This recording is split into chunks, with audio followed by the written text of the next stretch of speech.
நேயர்களுக்கு என் உள்ளம் கனிந்த பணிவான வணக்கங்கள். நேயர்களே, நாம் இன்றைய தினம் பார்க்க இருப்பது ஒரு அன்பர் அவர்களுடைய ஜாதகம்.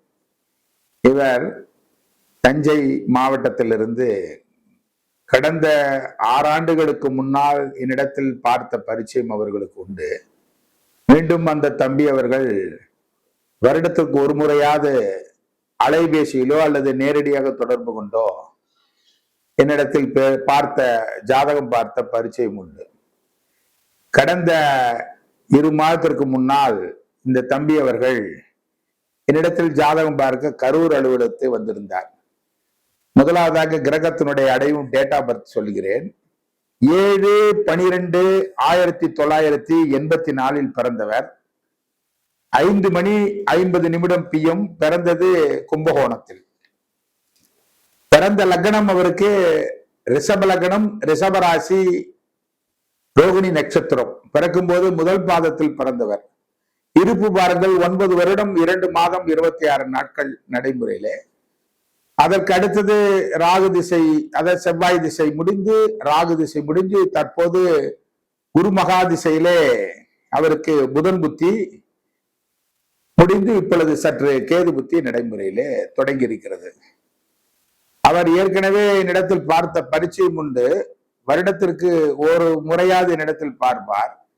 அந்த அடிப்படையிலே அவர் ரிஷப லக்னம், ராசி ரிஷபராசி, லக்னத்திலே சந்திரன் உச்சம், ராகு நீசத்தாரையிலே, 5ஆம் பாவத்திலே மாந்தி அமரப்பட்டிருக்கிறது, 6ஆம் இடத்தில் சனி உச்சத்தாரையிலே, சூரியனும் கேதுவும் 7ஆம் பாவத்திலே, 8ஆம் இடத்திலே குருவும் புதனும், ஆட்சி பெற்ற குருவோட புதன், 9ஆம் இடத்திலே செவ்வாயும் சுக்கிரனும் அமரப்பட்டிருக்கிறது. நடைமுறையிலே இப்பொழுது திசை குரு திசையிலே கேது புத்தி. ஐயா, நீங்கள் நிகழ்ச்சி தொகுப்பு சொல்லும் பொழுதெல்லாம் 8ஆம் இடத்தில் குரு அமர்ந்தால் எனக்கு மனைவியை தவிர்த்து வேறொரு பெண்ணோடு சகவாசம் உருவாகும் என்று பலதரப்பட்ட தொலைக்காட்சியிலே 8 குடையின் வலுத்து நடைமுறையில் திசை வந்தால் நீங்கள் நிறைய நிகழ்ச்சியில் எடுத்துரைத்திருக்கிறீர்கள். கடந்த 6 ஆண்டுகளுக்கு முன்னால் பார்க்கும் பொழுது அவர்கள் இதேதான் வார்த்தை குறிப்பிட்டீர்கள். ஆனால் நடைமுறையிலே அப்படியெல்லாம் ஒன்றும் எனக்கு இல்லையா. நடைமுறையிலே உனக்கு தம்பி குரு திசை வருகிறது. வரும் காலத்திலே மிகவும் கவனமாக இருக்க வேண்டும். கவனமாக இருந்தாலும் இல்லை என்றாலும் உங்களுக்கு கள்ள தொடர்பு என்று ஆட்டோமேட்டிக்கா உருவாகும்.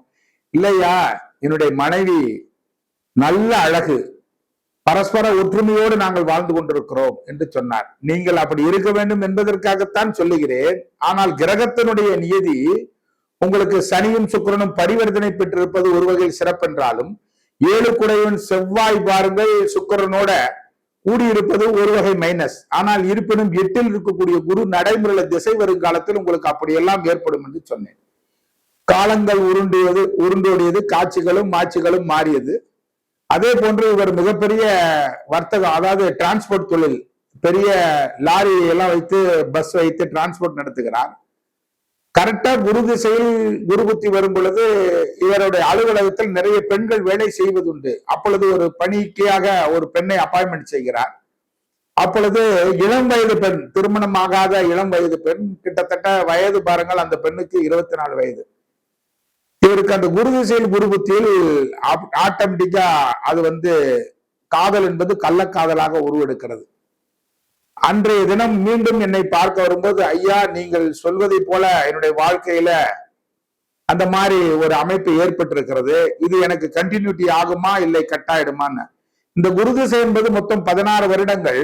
அதுல சில மேடு பள்ளங்கள் இருக்கும். உங்களுக்கு இப்படித்தான் அமைய வேண்டும் என்பது வாழ்க்கையினுடைய நியதி. நான் சொல்லுவதோ இல்ல நீங்கள் செய்வதோ அந்த மாதிரி அல்ல. அந்த மாதிரி நிலைக்கு நீங்கள் தள்ளப்படுவீர்கள். காரணம் என்றால் 8 குடையவன் 8இல் ஆட்சி பெற்று, அது மட்டுமல்லாமல் அங்கே புதனும் சகிதம் பெறுகிறான். 8 குடையவன் ஏறி இருக்கக்கூடிய நட்சத்திரம் பாருங்கள் சுக்கிரனுடைய நட்சத்திரம். சுக்கிரன் பாருங்கள் பாவகத்தில் பெண்ணால் பாதகம், பெண்ணால் களங்கம், பெண்ணால் அவமானம் ஏற்பட வேண்டும். இளையதாரத்துக்கு உண்டான கிரகமும் கொல்லும் மாரகாதிபதியாக வருவான் குரு. 11 கூட இளையதாரத்துக்கு உண்டான கிரகம் பாருங்கள் 8ஆம் இடத்திலே கள்ளக்காதல் ஸ்தானத்திலே ஆட்சி விடுகிறது.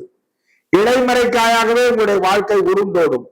இப்படியே காலங்களும் காட்சிகளும் உருண்டோடி அவர்களுக்கு தன்னுடைய மனைவிக்கு தெரியாம பல சகவாசங்கள் இவருக்கு ஆட்டோமேட்டிக்கா அந்த தருணத்திலே ஏற்பட்டது. இப்ப பாருங்கள், மீண்டும் என்னிடத்துல கடந்த 2 மாதத்திற்கு முன்னால் என்னை பார்க்க இந்த தம்பி கரூர் அலுவலகத்திற்கு தன்னுடைய ஜாதகத்தை எடுத்து வருகிறார். வரும்போது அந்த பெண்ணுடைய கள்ளக்காதலியுடைய ஜாதகத்தை எடுத்து வருகிறார். எதற்காக சொல்லுகிறேன் என்றால், இந்த வரக்கூடிய அந்த பெண்ணுக்கு திருமணத்திற்கு குடும்பத்துல பார்த்து கொண்டிருக்கிறார்கள். இப்போ திருமணம் பிக்ஸ் ஆயிடுச்சுங்க, நிச்சய தாம்பலம் தடித்து விட்டது. ஆனால் அந்த பெண் என்னை விட்டு விலகுகிறாள். இப்ப சற்றுவது எனக்கு மீண்டும் அந்த பெண் கிடைப்பாளா? திருமணம் ஆனதுக்கு பிறகு கூட நான் உங்கள் அலுவலகத்தில் தான் பணிபுரிவேன், ஆனால் உங்களை கைவிட மாட்டேன் என்று சொல்லுகிறாள். ஆனால் திருமணம் நடக்கும் பொழுது எனக்கு மிகவும் வேதனையாக இருக்கிறது, இன்னும் 1 மாதத்திலே திருமணம் என்று சொல்லுகிறார்.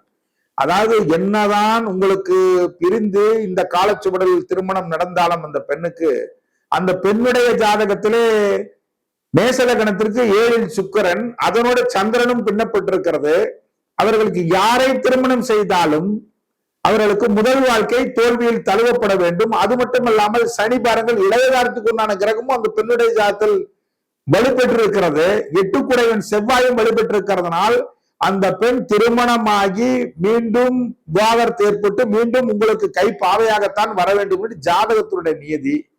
அதனால நீங்க வயிற்றுல பாலவாத்தா மாதிரி சொன்னீங்க, ஐயா எனக்கு இடையில கிடைச்சது இடையிலே போயிடுமோன்னு வருத்தம், அவள் இல்லாமல் என்னால் இருக்க முடியாது, என்னுடைய மனைவிக்கு நான் துரோகம் தான் செய்கிறேன், ஆனால் மனைவி நல்ல அழகுங்க, ஆனால் இப்ப வந்தவளோ பேரழகுக்கெல்லாம் பேரழகி, அவள் இல்லை என்றால் என்னுடைய வாழ்க்கை நரகமாகிவிடும், என்னைத்தானே மாய்த்து கொள்ளக்கூடிய எண்ணத்தையும் எனக்கு உருவாக்குகிறது என்று சொன்னார். காரணம் என்றால், ஒரு ஜாதகத்திலே கண்ணோட்டமாக பார்க்கும்போது முன்னோட்டமா தெரியும் நண்பர்களே. இந்த 9 பொருத்தம் 10 பொருத்தம் 11 பொருத்தம் பார்க்கும்போது எல்லாரும் கல்யாணம் பண்ணி வச்சிடறோம். வாழ்க்கையில இடையில ஒரு கடுகுகளும் வல்லூர்களும் பருந்துகளும் நம் வாழ்க்கையில் வட்டமிடுமா வட்டமிடுவாதா, அதனால் குடும்பத்தில் பிரிவினை ஏற்படுமா, அதனால் அகல பாதாளத்துக்கு தள்ளப்படுவார்களா என்பது எல்லாம் ஒவ்வொரு பொருத்தம் 10 பொருத்தம் 11 பொருத்தம் பார்த்து வாழ்க்கை நிறைய பேர்களுக்கு தோல்வி கண்டிருக்கிறது. அதனால்தான் ஒரு ஜாதகத்தில் 11 கூடைய இளையதாரம் எப்படி இருக்கிறது, 8ஆம் இடம் என்று சொல்லக்கூடிய கள்ளக்காதல் அவமான சின்னஸ்தான கிரகத்தினுடைய அமைப்பு எப்படி அமர்ந்திருக்கிறது.